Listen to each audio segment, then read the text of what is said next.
Hey guys, it's Clovis, and we're going to do a Aqua deck again. So last time we did a low-level Aqua deck, now we're going to do all the higher-level amphibian creatures, because they're really cool. I was thinking of doing, you can even actually do a shell deck, there's a few different subgroups in the Aqua group, but I thought instead I would just maybe include a few of those Aqua that have shells, and then, one steel shell power-up. And it should fit in the deck no problem, so we'll be able to showcase that properly. I've left these in, you'll notice a couple Aqua Choruses and some Power of Kaishins and a few Spring Rebirths, purely because I'm going to be using them in these other decks anyways, so I just decided to leave these in and took everything else out. And we'll go ahead and rebuild the deck. Just like last video, you might want to watch that one if you're interested in this one, because there's probably a lot of details in that video that I went through that I might skip through on this one. But for a refresher quickly, we have the leader abilities here. The basic set, extended support range, increased strength, and weaken specific enemy type. In the case of weaken specific enemy type, I actually found out just last commentary video that it works on machines. So yeah, again, weaken specific enemy type sometimes can actually hit more than one monster. Sometimes it's two. But as far as I know, all it does is weaken machines. That's all I know it does. For the Aqua. So anyways, we did low level just to show off some of the low level cards before. Now we'll go ahead and just go full ball with all the high level ones. So Suijin, it is a everyone knows Suijin, Sanger of the Thunder, and Kazajin purely because of the Gate Guardian, but Suijin is actually your best Aqua card you can get in the game. Here you'll see Crab Turtle as well. This is actually a ritual monster. You usually have to get have to use the Crab Turtle Oath you get from Ishtar to summon. But I'm a dirty cheater. I like cheating so that I can have any card that I want just to demonstrate it, because fusion summoning this game is just far too tedious. Also, the back of this guy looks like a heart, if you haven't noticed that. It looks pretty romantic. But yeah, anyways, I don't like ritual summoning, because it takes 3 to 4 turns usually to actually play a creature you want to, so instead, I'll just chuck one of these in the deck, and if we draw it, we'll look at its attack animation. Suijin, again, why wouldn't you have these cards in an Aqua deck that's high level? It's your best summonable Aqua card without cheats, and really it doesn't even look that bad anyways. The elements kind of look funny separated, like this looks really funny from behind. They didn't bother to patch it up at the back. But from the front it looks pretty funny. I wouldn't use this as a deck leader purely because of this. It looks kind of weird. Just looks a bit unfinished. But I guess I didn't think too hard about it. Just looks like he has a giant blue bed sheet on him, on his head. Very interesting. So yeah, we'll quickly talk about a couple of the shelled monsters here. You can see the Boulder Tortoise and the Turtle Bird have shells on their back, which is a pretty common theme in the Aqua creatures. Again, really interesting looking Aqua creatures, but yeah. You look in the power-up cards and you'll see Steel Shell, and that's a power-up that works on any card with a shell. So we'll include a few of them, and then we'll be able to include Steel Shell in the deck and maybe chuck that on the deck. Roaring Ocean Snake, however, this is probably my favorite Aqua creature in terms of strengths. The 2 effect deal it has going on is really cool. Not only does it flip up and do the whole adjacent tile terrain thingy, but it also has the same effect as Aqua Dragon, where it changes every tile it battles on to water. So between those 2 effects, it's pretty brutal. And you'll notice its deck cost is actually 49. When it normally an effect adds 5. In the case of having 2 effects here, it actually does add the 5 deck cost twice. So 2100 plus 1800 without the zeros would be 39 deck cost, but we've got 2 effects, so instead of being 39 plus 5, it's plus 5 to a 49 deck cost, so that's why the deck cost looks a bit higher than the attack rating suggests. But again though, this is like the best Aqua card.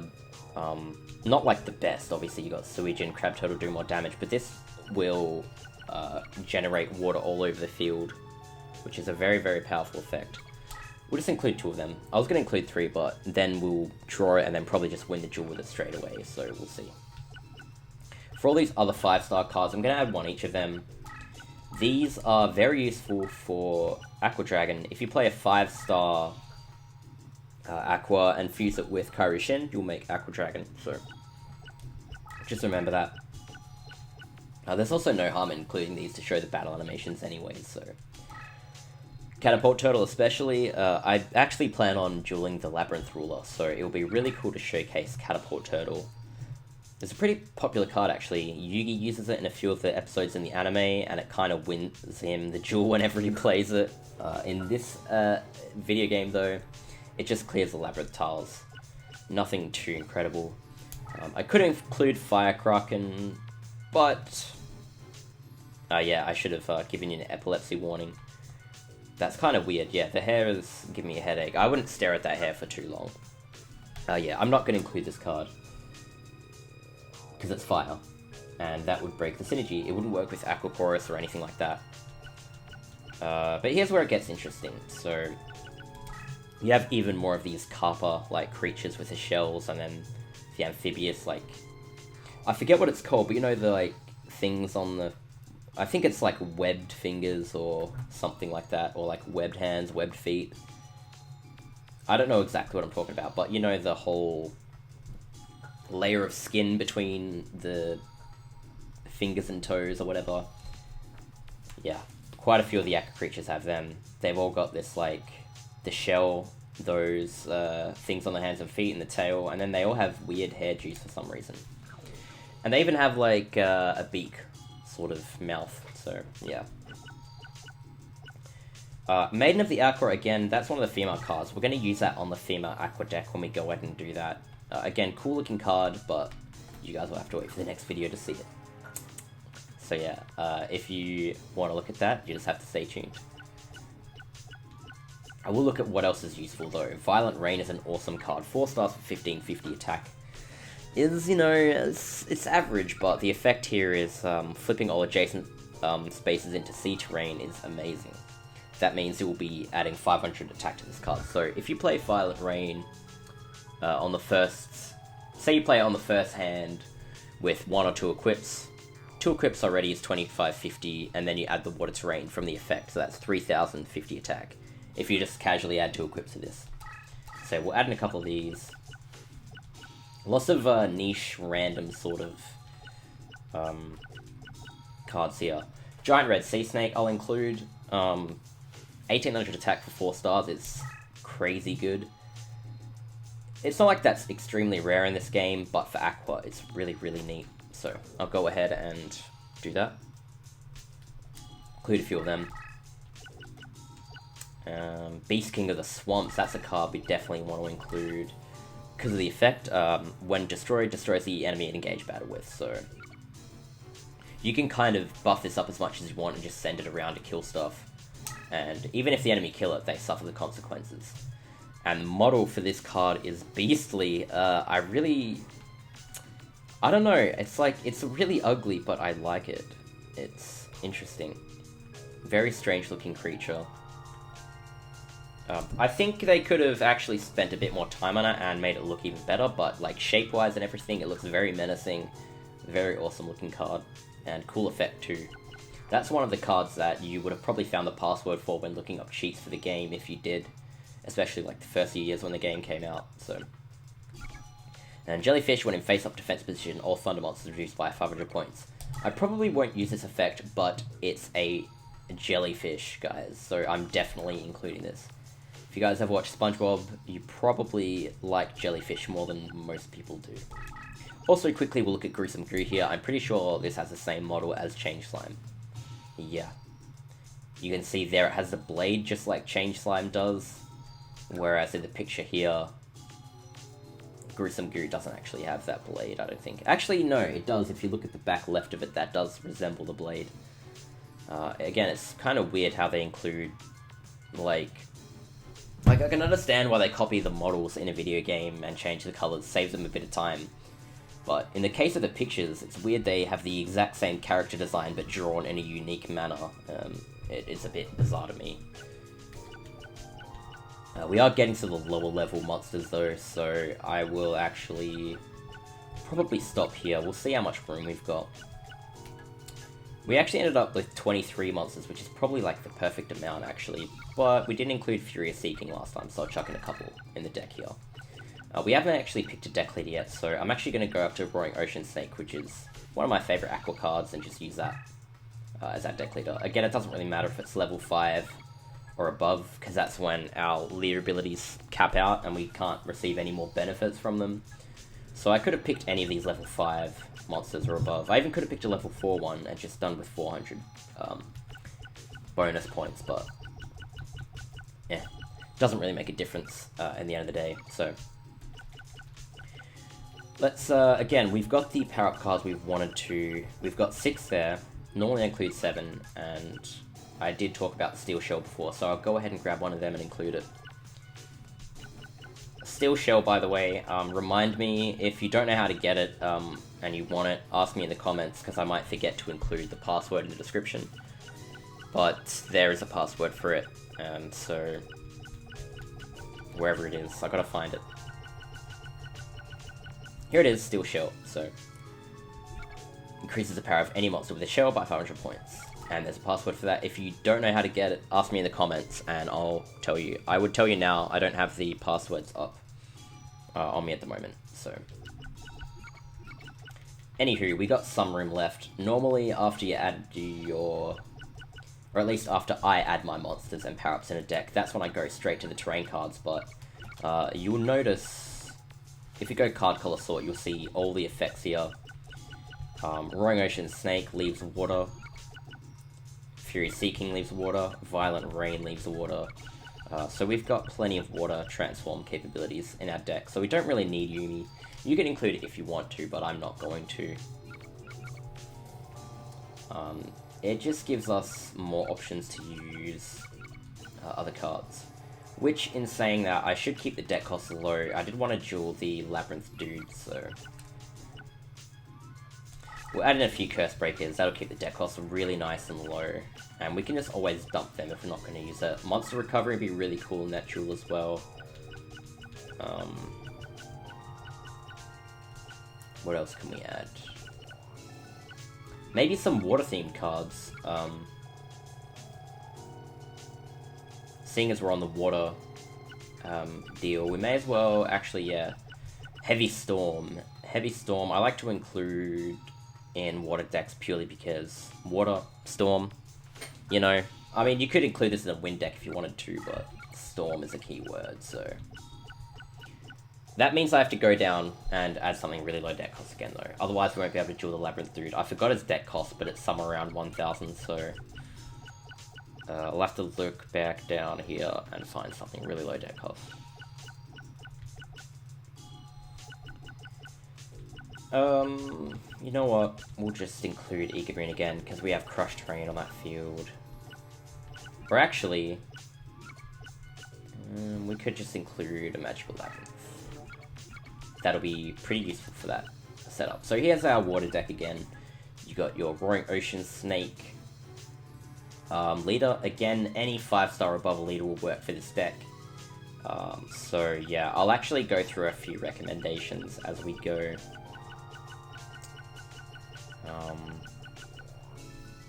So, Boulder Tortoise... Boulder Tortoise is a fusion you can help to make Spike Seadra, I think. I don't think you can actually fuse to make Boulder Tortoise.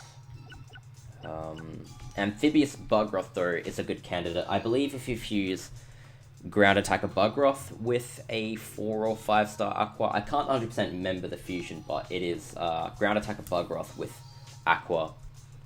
Some form of Aqua creature will give you the Amphibious Bugroth, which is a 5-star Aqua fusion, so... in addition to fusing it and acquiring a couple copies of this, you'll be able to level that up really fast as a deck leader. Apart from that, I'm not too huge on suggestions for the Aquas. Most of these other ones are on fusions, so yeah. Let's go ahead and go straight to the Labyrinth Ruler and share a duel against him. If our deck cost is too high, we can always drop it or find someone else.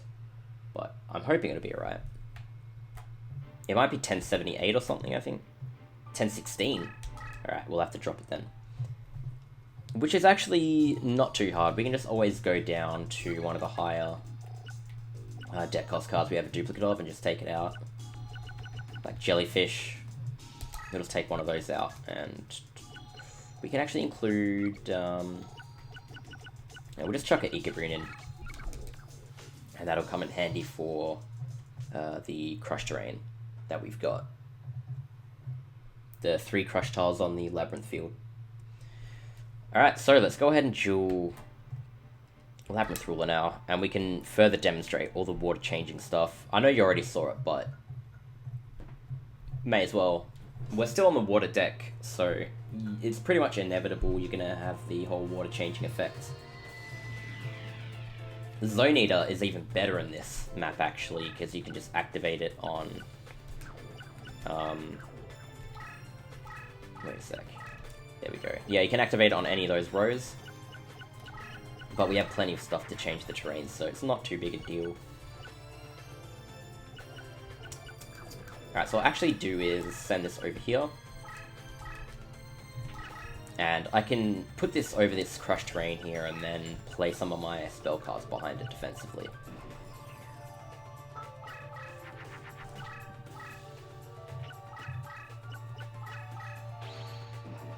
Another thing you could do is actually use this flip effect here on the Crush.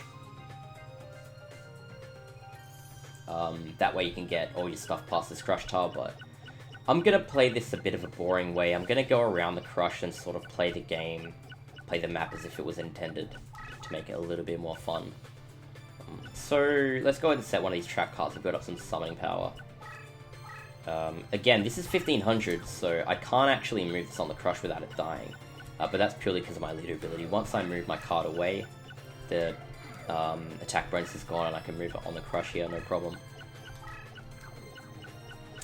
So yeah, if he wants to get past the Beast King of the Swamps, he will have to risk destruction there, so...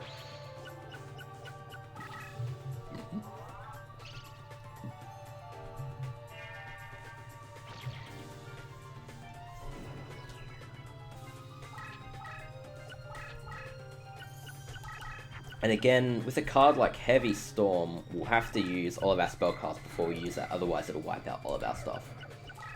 So, yeah.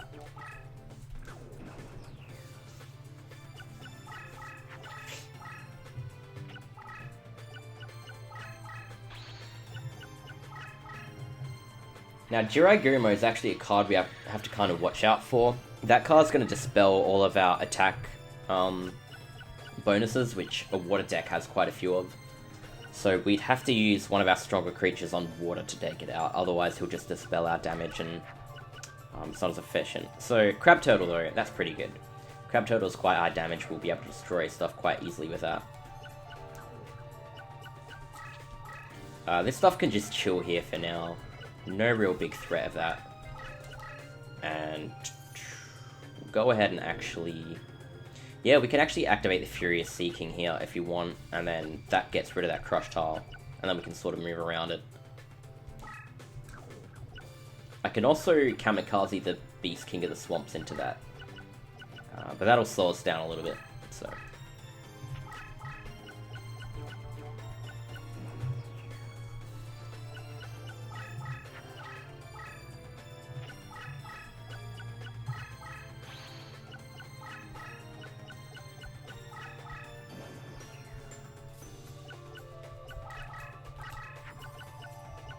Ah, neat. Catapult Turtles. So now we can actually get past all of this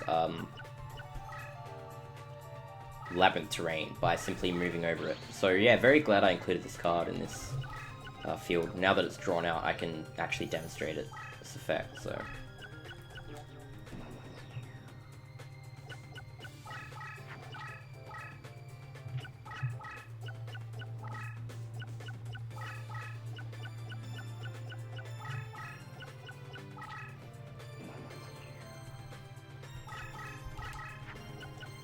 And actually what I can do is, because I know what card this is, obviously it's Shadow Wall. This has 1600 attack, so if I bump this up above 1600, it's no risk of it dying. So I'm going to do that so that it doesn't die. And then just keep taking over the the Labyrinth terrain here.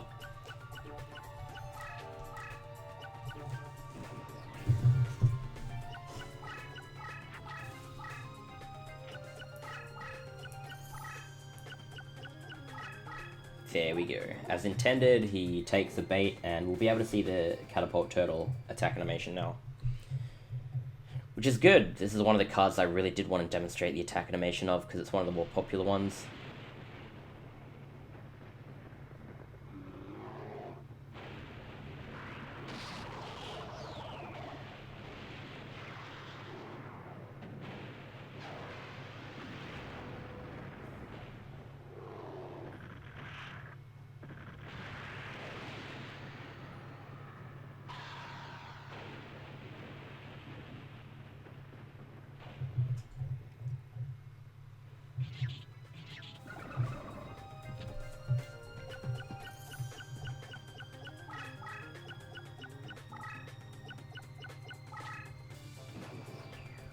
And you know what I'll actually do is flip this to attack. If that creature attacks it, and it's lower, that means it'll just die. Whereas if it's in defense, that'll stay there and just, you know, be annoying.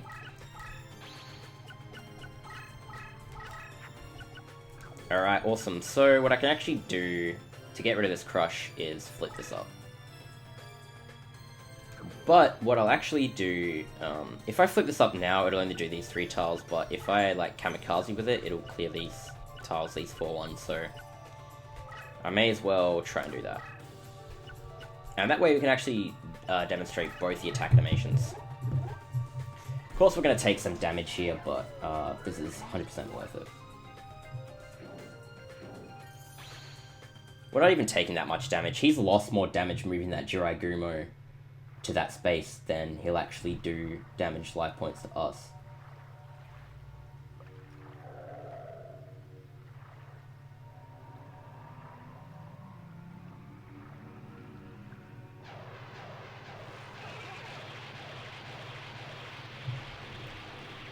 I actually kind of like that attack animation when he's charging up the, when he's like enchanting his blade, his cape starts moving as if there's like force in front of him. I love that shit.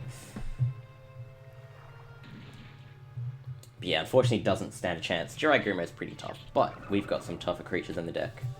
So why don't we go ahead and give him his Just Desserts. We may as well actually show off Crab Turtle while we're here. Again, you normally need to ritual summon it, but I'm cheating, so yeah.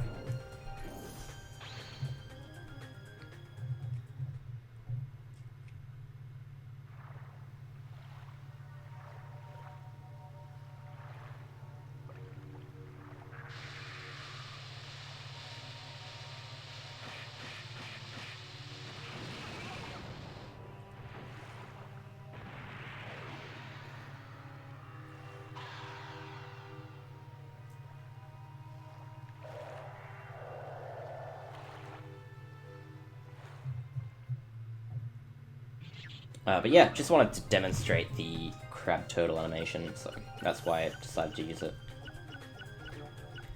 Alright.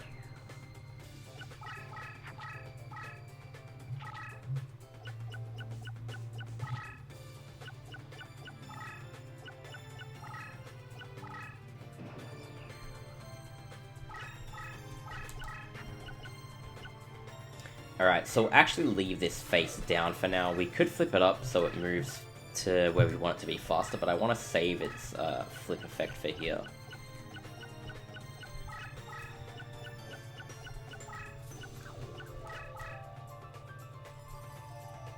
And I might actually replace this with Roaring Ocean Snake so I can show you that attack animation and also the ability. We'll just create a channel of water here.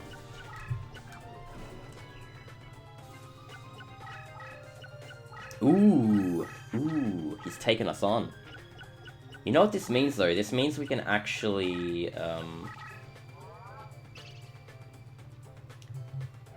show off some Labyrinth terrain battle, so that's neat.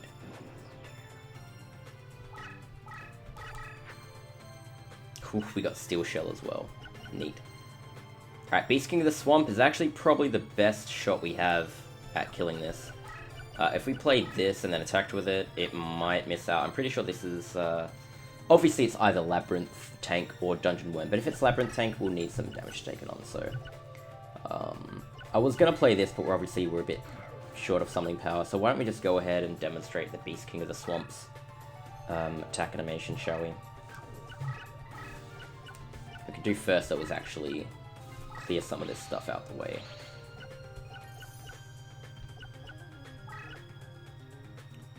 And we could attack and beat the Jewel, but that's a bit boring. We'll just move forward one space with that. Oh, I forgot actually, yeah, right. The Labyrinth Tank is 1900 because of our leader ability weakening it, so we would have actually had a chance of destroying it with another creature if we choose to do so, but it doesn't matter. We get to see the Beast King effect anyway.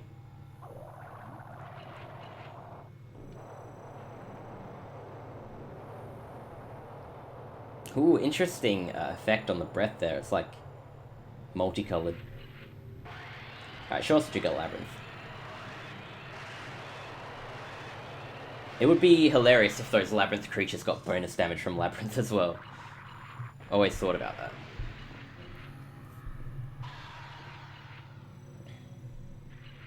So a bit of a kamikaze attack there.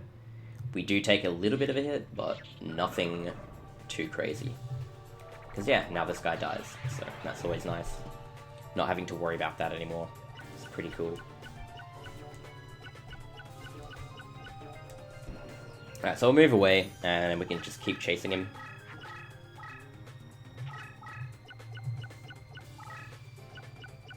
This is cool, actually. This is kind of what I wanted to happen, actually.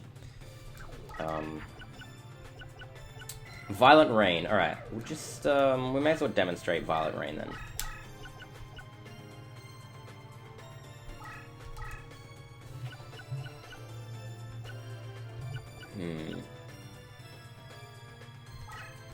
Alright, I'll just move that there, why not? It doesn't make a big difference.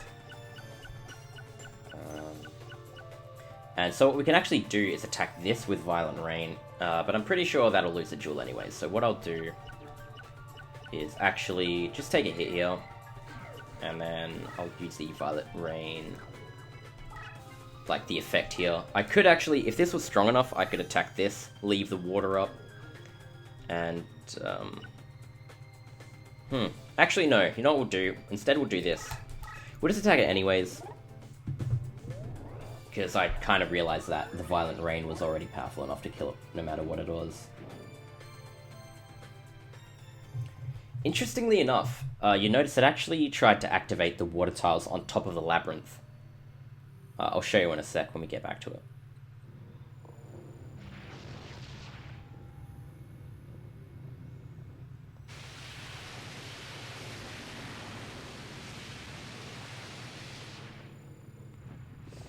I actually like that battle animation. I didn't think it would do that. That's pretty cool. We even get to see a victory dance from a cloud. You don't get to see that every day. Alright, so, because we attacked on the Labyrinth, it tried to leave the water on these spaces. But yeah, obviously it won't go over the Labyrinth, so... I actually, for some reason, I thought it was going to flip up these three, but it doesn't matter. It really doesn't matter.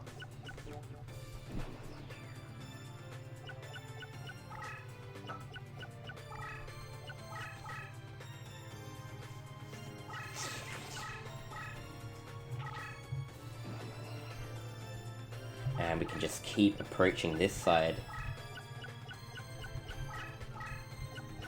Violent Rain is done for. We're going to replace that in a second, but we have no summoning power at the moment, so what we can actually do instead is show Steel Shell. So, see this card as a shell. If you're unsure, you can always check the power-up cards and go ahead and give our shelled creature the Steel Shell.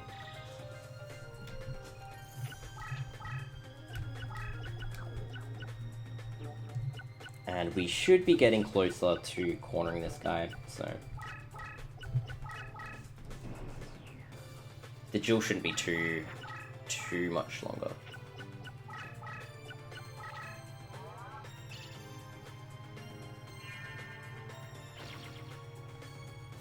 A 1,000 life point recovery will only get him so far. Alright, let's go ahead and get rid of this Crush Terrain here with a Furious Seeking effect.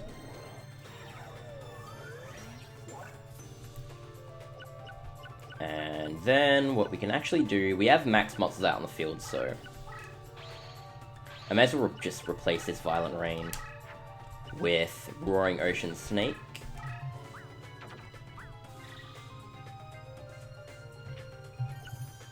Which is actually enough to kill him on water. If this is a spell or trap and it gets cleared next turn, we'll be able to just attack him directly. Alright, and of course we'll go down to our Aqua Cross and Heavy Storm. You do not want to use Heavy Storm before you use your spells. That is one thing for sure. Give our damages some pretty significant increases to the values. Now we're hitting 4,000 damage and stuff. Already it's like too strong for him to handle. And then we'll just chuck a Heavy Storm, just to see what he's got, if he's got any spells or traps. He does not. That's not an issue though, because we're going to go ahead and attack this card, and show off the Roaring Ocean Snake attack animation. As well as, of course, this nice little flip-up, which is very, very conveniently placed, because now there's water where our Catapult Turtle is, so we can move that 2 spaces and clear 2 Labyrinth tiles next turn. But for now, we'll just watch this animation.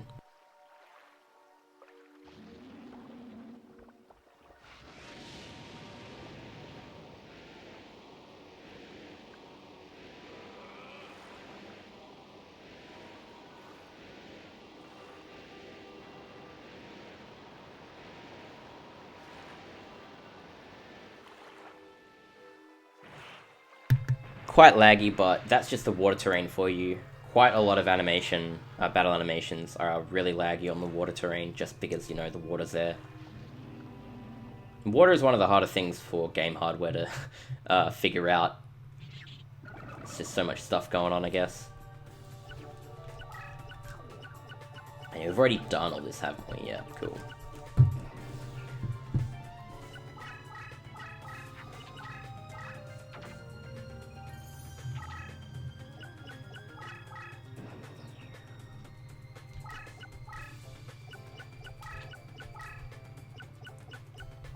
So yeah, very convenient placing of the water there with the adjacent tiles. Lets us move the Catapult Turtle twice.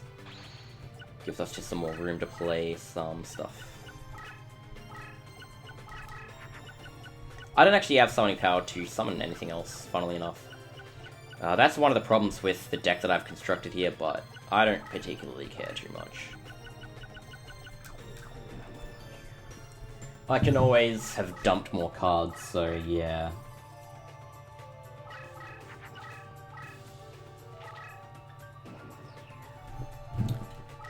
Now, I kind of want to demonstrate another attack animation, so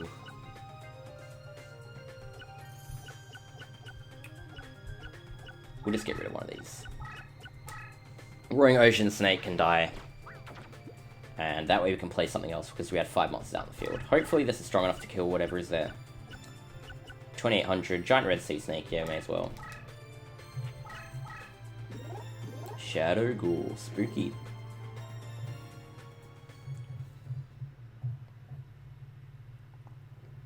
I mean, at this point, we may as well just demonstrate whatever we have, because the duel's pretty much over. We just kind of need to close in on him.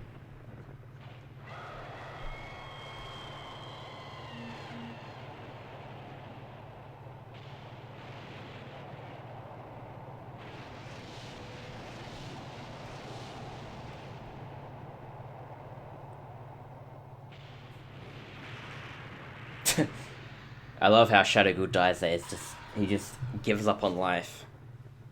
And then falls down like a sack of shit.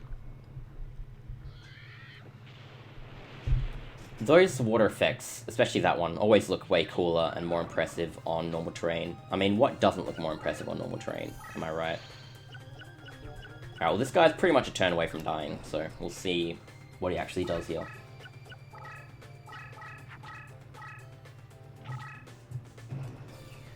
Might actually be able to demonstrate one more attack animation. Kazajin, huh? Nice. It's like one of his strongest cards, and it's just, yeah, doesn't compare. Alright, High Tide Gyojin's our strongest card here, so we'll just demonstrate that attack animation. Assuming this card is actually a monster, that is. Which it isn't, so whatever. Ikabarian. Alright, so I could back a card away and give him a chance to play something and keep demonstrating attack animations, but I'm not going to do that. We're just going to take the win here. I feel like I've demonstrated enough, so... Another pretty long video. Usually these don't get past the 30-minute mark, but these last two have.